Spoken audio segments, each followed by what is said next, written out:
भूखे रहकर राष्ट्रपिता महात्मा गांधी ने अंग्रेजों के पांव उखाड़ दिए और उन्हीं के नक्शे कदम पर चली मानवाधिकार कार्यकर्ता इरोम शर्मिला पिछले 16 सालों से अफ्स्पा के खिलाफ अनशन कर रही इरोम ने अब अनशन खत्म करने का फैसला किया है, लेकिन इसके बावजूद इरोम की लड़ाई जारी रहेगी।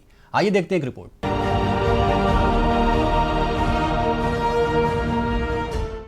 इरोम चानू शर्मिला, ये वो नाम है जो काफी वक्त से मणिपुर में अफ्स्पा कानून हटाने की लड़ाई लड़ रहा है। ये वो आयरन लेडी हैं जो अफ्स्पा से मणिपुर की आजादी के लिए 16 सालों से भूख हड़ताल पर हैं।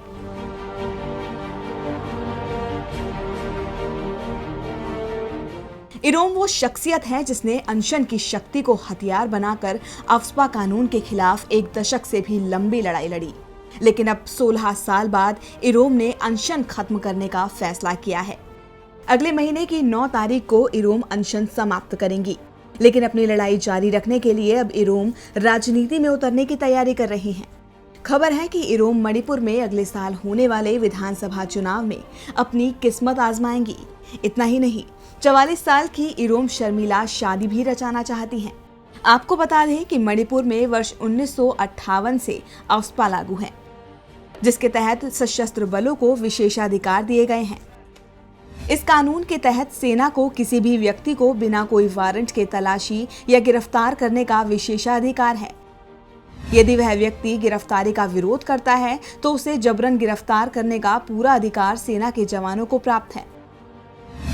सेना के जवानों को कानून तोड़ने वाले व्यक्ति पर फायरिंग का भी पूरा अधिकार है।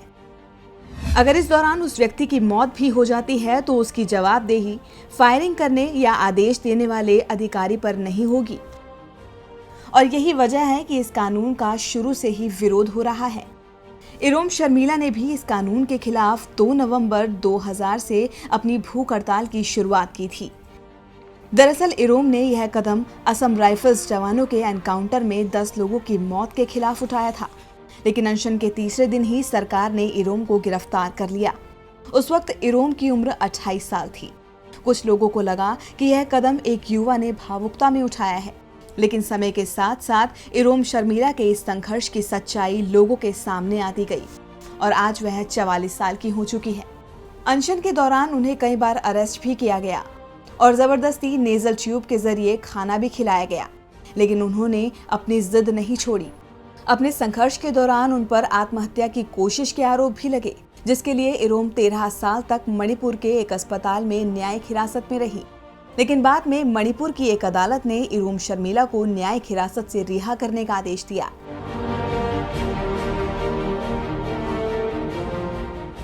इरोम शर्मिला अब नई पारी की शुरुआत करने वाली हैं और इसी के तहत उन्होंने राजनीति के सहारे अपनी जंग जारी रखने का ऐलान किया है। देखते रहिए DB लाइव।